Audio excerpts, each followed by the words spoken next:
Hello everybody and welcome back to another guide. Today we will be ranking all of the corrupted heroes. We're going to be doing this on the wiki instead of on the game because I'm not sure if I actually have corrupted every single hero in game, and it's easier for you to read the skills here than in the game. We'll be ranking them on how viable they are, like how good they are, which is essentially how easy it is to just put it in a random build and they will work, compared to how specialized they are or how good of a synergy they have with certain Dark Lords. So let's start with the Sea Wizard, as it is the highest. The Sea Wizard has an active to apply corruption to everybody in an adjacent room. It's actually a pretty good skill, but it has a fairly long cooldown for it being an adjacent room skill, and it also is only 5 corruption, which is 5% extra damage on an active. So if you have large numbers of it, it's worth it for lower levels, but once you get to some stronger corrupted heroes, they become kinda useless. The Sea Priest, this is great if you have a large number of them. But I say large, I mean about 20. It's a lot of immortality on a dungeon-wide cooldown. So that's 8 actions if you did not know.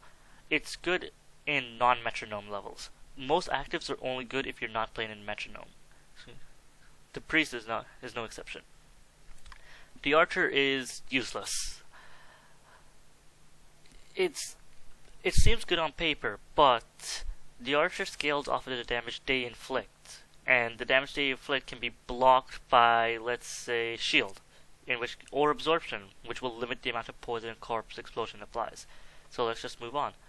The corrupted swordsman, it's a good orb for early game, like immune to burn and poison. That's 2 great buffs to be debuffs to be immune to, and 50% less damage doesn't really matter.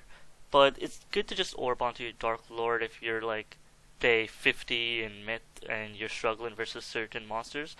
Or before like Gardeners come out, you just apply this orb if you don't have anything better. So let's move on. The Guard has a passive that applies on enemy entrance to the dungeon. It's actually not that bad, but because the Guard also removes Dull, and Dull is not the best buff, I wouldn't really use this. The Berserker, I wouldn't really use either. 3 hatred and 1 corruption is 3 hatred for 1 corruption is very good because corruption doesn't really matter. You usually have a lot of defensive buffs anyways. The problem is if you have shield, it does not receive damage and you don't get the hatred. So it's only good if you don't have shields and you rely on other buffs like armor or absorption and so on. The assassin, it's fine. It's not the best, but it's not the worst. I wouldn't use it as a succession, but if you corrupt one for like Elizabeth or something, it's good. It's something you use it with Elizabeth, like Vampire and Fury. That's her buffs. Let's move on. The Rogue is absolutely useless, like, it's not viable at all. So, let's move on. The Farmer, I wouldn't use. Extra stats don't matter. So, the Adventurer isn't the worst. It's actually pretty good with something like Floria. Since you get a lot of armor whenever absorption is activated, you also get some base absorption. So, Floria, absorption Dark Lord, regeneration Dark Lord, but mainly absorption, great. Luca, lots of absorption, armor, great. Anybody else? Not really. The Villager she's good when paired with Marielle, and essentially useless when paired with anybody else. Even if you have a ton of slow, it's just not that good, simply because if they have a lot of slow, they will only get like 1 attack off before you can kill them anyways. So Even with Mariel, I wouldn't really rate her very high. The Corrupted Bard, an active to apply 2 charm and 3 corruption in adjacent room. I'll be honest, I really do like using this whenever I play with Lilith, but it's not really that good, since charm resist is very strong, and there's also skills like Eye of Truth and Mystic One that makes you immune to charm. So the Corrupted Monk, amazing. One of the best orbs in the game. Every second attack you gain 3 focus, dodge, and hatred. It's a passive, not active. Dodge is an amazing buff to get 3 of. Focus and hatred is also great for damage bumping. On top of this, it's an amazing orb, and you can just spam it in the dungeon. It's just an excellent monster all around, and I would definitely get it. As a succession, it's not too bad either, since you get quite a few succession slots, and just taking 1 or 2 of these is good for invades. The Corrupted Knight, not a bad orb, I'll be honest. Especially if you have a monster that can apply room 1 attacks like a tactical. You just orb 1 knight, and the tactical will apply corruption curse every time they attack. The Royal Guard, if you're going for a damage reduction build, go knock yourself out. Otherwise, I wouldn't use it. The Paladin, 1 corruption to everybody in adjacent isn't good. That's a 1% damage buff each attack. It is, it is a passive compared to the active one we saw earlier that did essentially the same thing. So it is definitely better than that, but not really too good. There is a strategy you can use with this though. You can apply it as an orb to a Inquisitor with combo attack, and every time the Inquisitor attacks, they will apply 7 corruption to everybody in the adjacent room. It's only good in Metronome though, otherwise you just lose too much dex. You could probably make a corruption build with Paladin and Royal Guard though. The Angel is good for the event. An active that just switches the buffs is not that good. The Dragonflare, for a monster that you cannot succeed and takes so long to corrupt, it feels underwhelming. I'll be honest. It's an active skill that applies 10 corruption to everybody in the adjacent, which is pretty good. 10% damage buff is great. But then on kill you get quick, and Metronome is one of the best things you can have for score. And quick does not work on Metronome.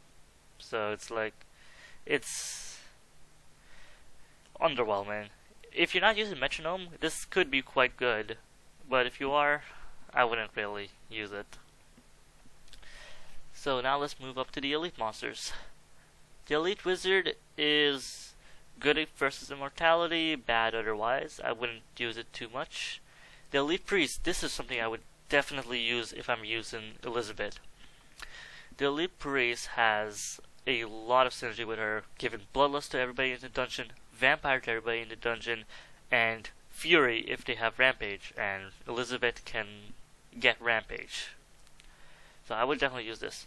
The Elite Archer I would not use even with Rebecca, as it's inferior. Rebecca can get a lot more, it's just not that good. I would use the Elite Swordsman though.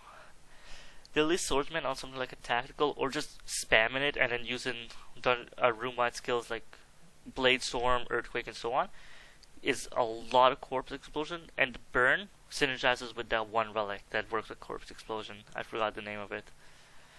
Next up we have Elite Guard. Not really that good. You have to remember, by the way, all of these elite monsters only come from elite battles at a low chance, so it's hard to get a good amount of them. So think of it like that. The Elite Berserker, this is good with Emma. It doubles the effect of Fury, so you one-shot even harder. And you also get a decent amount of Fury gain from the passive. The Elite Assassin, personally, I like using this in Hatred builds, but it's not good. I wouldn't use it. otherwise, unless you're just memeing around like I do quite a bit. The Elite Rogue is bad. The Elite Farmer is bad. The Elite Adventurer is not actually that bad. Unfortunately, it isn't active, so it does have to be quite far up in your dungeon. But removing Dodge Trap from everybody, especially because there's that one blessing that gives them like 20, is amazing. Elite Villager is bad. Elite Bard is great with Lilith. You can get a lot of pleasure and ecstasy with this on top of Lilith's 4 mana. And this also increases the amount of damage based off of the pleasure, so it's great. The Elite Monk is bad. The Elite Knight is good in damage reduction builds. Sorry, no, I was thinking of another monster. The Elite Knight is not really that good. You get a lot of armor from it, but it's just inferior to... not really, like, it's kind of unique, but the main source of immortality is Death Mist or Rebecca, and Rebecca has a Transcendence that gives shield on immortality trigger. This, on the other hand, doesn't really do that, so it's underwhelming. This is a good monster though, the Elite Royal Guard. It's another passive. You get a lot of immortality with it, since every second attack gives you 3 immortality, and you get a lot of hatred from it. I would definitely use this in builds containing Rebecca that you're focusing on immortality. The Elite Paladin is not that good either. The Elite Angel. If you're not using Metronome, I would definitely use this with Overspeed and Rush. If you are, I wouldn't really use it, as 10 attacks for 1 immortality and 1 immortal rage is just not too good. The Mana Scientist is an active that gives immortality and regeneration, so it's not bad, but it's, again, I would only use it if you're not using Metronome. The Reverend Mother is good if you don't have Demonic Barrier. It's actually one of the best sources of immune in the game, but since Demonic Barrier is a room, it just gets outclassed there. The Corrupted Pirate. I love this monster. It's not that good, but it's fun. Every third attack is a lot of extra damage. Unfortunately, you can just have all of the damage blocked by absorption. So I usually just put this on a tactical orb and just every third attack wipes the room. It's a fun monster to use. It's not really that good. Not really a Succession.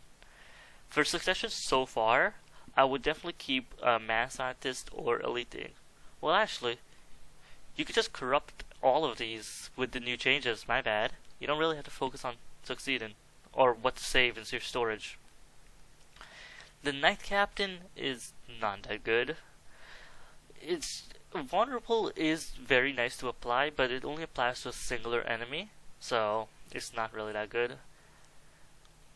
The Lancer, it's a very strong Succession for early game until you're able to get something stronger.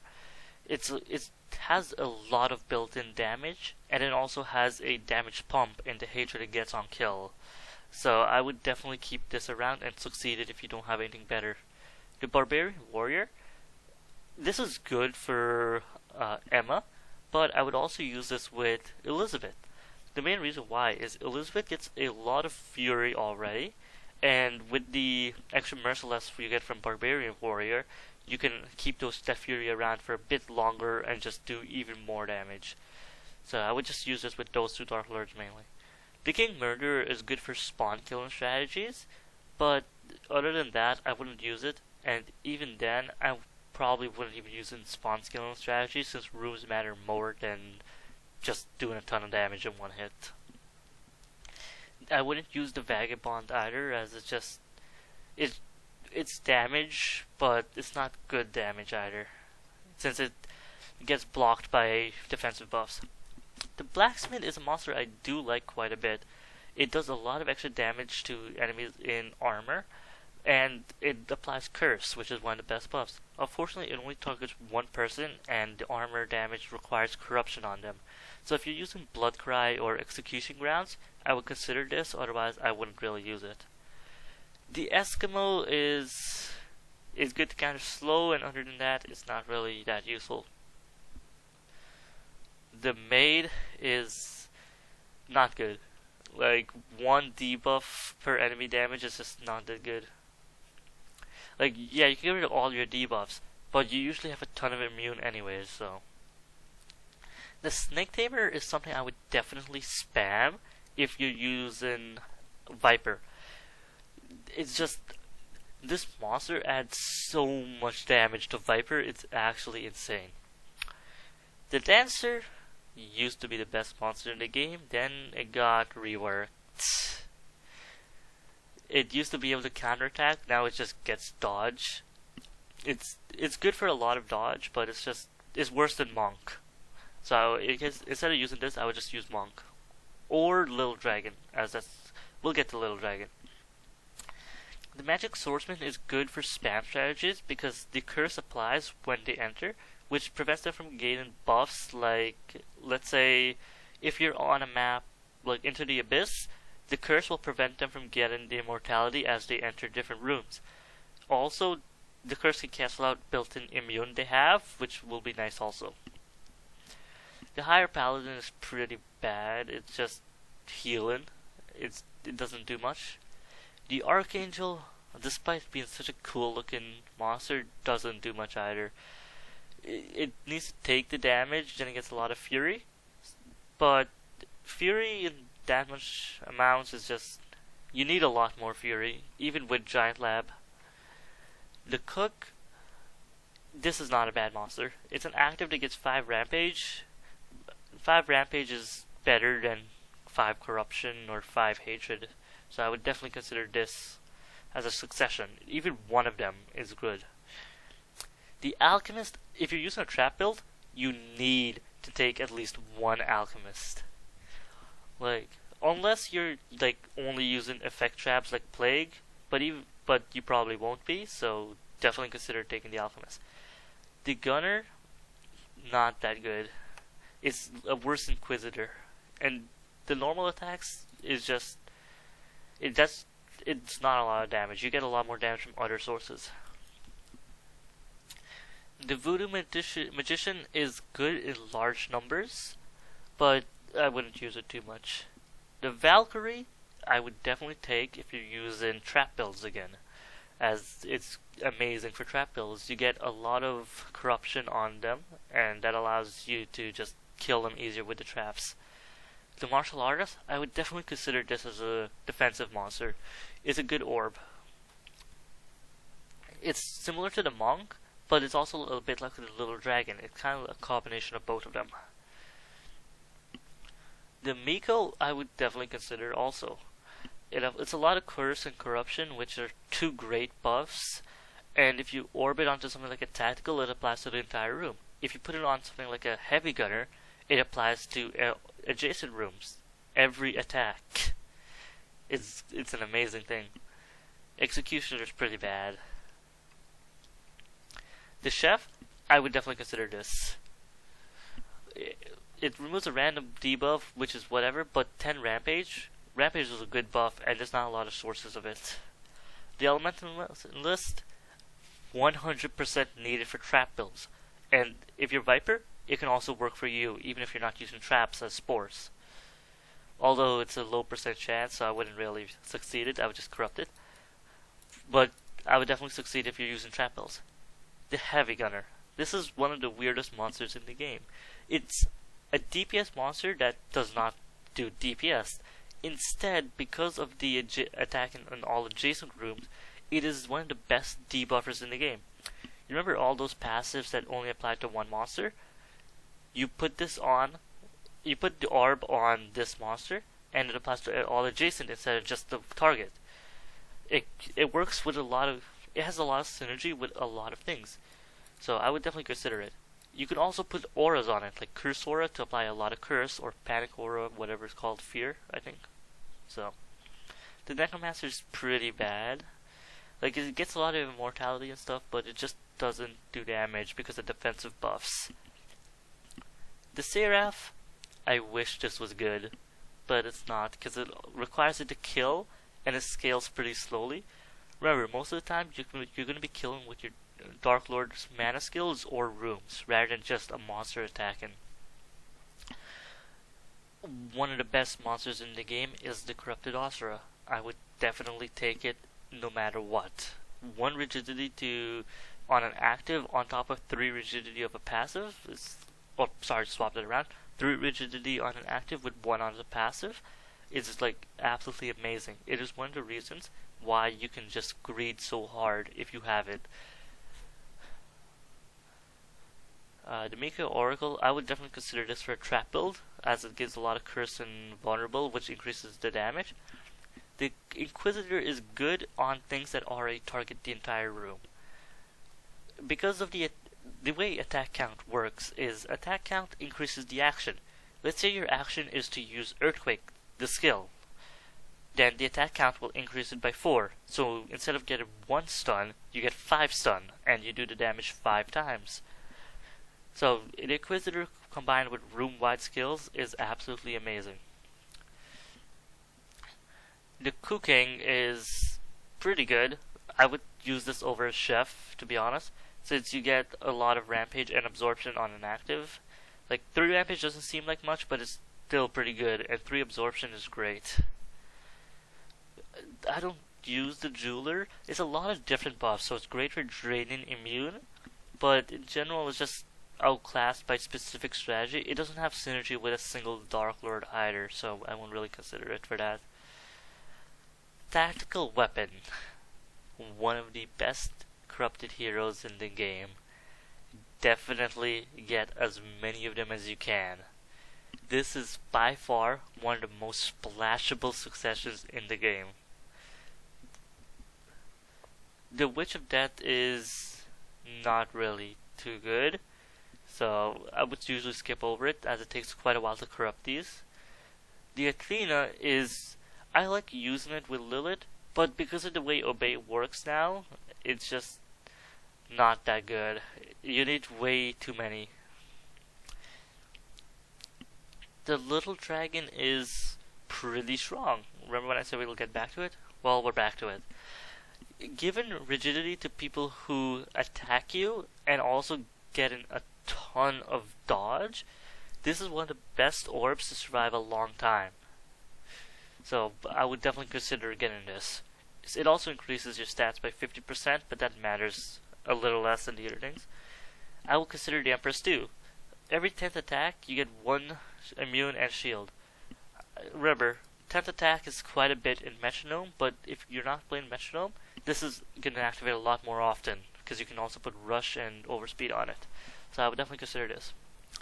The Godspeaker is similar to tactical weapons, but it's ultimately inferior, as only the active ignores all defensive buffs.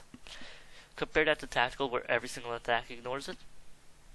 Anyways, I would take a Godspeaker anyways if you're using a lot of tacticals, as it also has the Predator keyword, which allows you to, rush that keyword, which is one of the best ones in the game. So I would consider this, but I wouldn't really focus on it. And now we have the Myth Heroes. Out of all of these, I'll be honest, I only use these 2. But they're all pretty viable. The Cursed Soul, it gives you a lot of immune, it gives you a lot of damage because it attacks everybody in the room. So it's good in the Dark Lord room. But it's just not that good. Like, this is probably the worst of the Myth Heroes, unfortunately, because it has such a cool design. But let's move on to the Gardener. If you're using Viper, this monster can carry you. Spore and poison to everybody in the dungeon on an active. Like, if only this was back to being a passive, it'd be much better, but it's still a great skill. Just don't use Wisdom with it. Then we have Living Bomb, or Explosion Tank, sorry. Use this with Tanya. It's literally one of the best combos in the game. Then we have the Lightning Summoner. The Lightning Summoner is amazing with Irea, but pretty useless outside of that. At least the other 2, the Gardener and the Explosion Tank, can be splashed. Especially the Explosion Tank, as it's a passive, so it applies to every attack. Then we have the Frost Summoner, which is good with Mariel and pretty useless outside of that. Finally, oh sorry, I made a mistake. The Frost Summoner is great in general, but with Mariel it shines even more. The main reason why is overweight is a very, very difficult buff to get. I would definitely use this on something like a tactical, just to spread overweight on everybody. Now let's move on to the ID heroes. I don't know their sprites exactly, but we'll go like this. The top one, which is the Pinky. Pinky, great for invades, not too good outside of it, so I would take it if you're struggling with invades and just skill it up for that. Being permanently affected by elasticity and rebound is pretty amazing. Then we have the Exercise Girl. I would use this with Elizabeth, and I wouldn't use it outside of that. It does ignore absorption, which is nice, but doubling Vampire is amazing. Then we have the High School Girl, which pretty good actually. 10 curse on an active, and being immune to curse. It's good for killing goddesses. Then we have the Star Bunny. The Star Bunny is pretty good also. Every time it takes damage, it gives dodge and rampage to everybody in adjacent rooms. So I would just put it outside the Dark Lord room, and like 3 of them, and just have them take damage with some defensive rooms like, let's see, Blood Shield. Then we have the Barcode. I don't know what else to call it. It's not that good. Being always affected by Phantom is amazing, but in general is just not that good. For the goddesses, if you get one, you take it. You don't mess around with this. They're all S++++. Like, they can all carry if you build them properly. By building properly, I mean just having the proper rooms. So that's all of the corrupted heroes and how I would rank them or how I would use them. So let me just go over this list again. Generally, tactical weapons, Inquisitors, Reverend Mother if you don't have Demonic Barrier, and let's see, for trap builds, Alchemist, Valkyrie, and Elementalist. That's pretty much it. Other than like an Asura in every single build you do, as these are essential. So, I wish you guys luck in your games.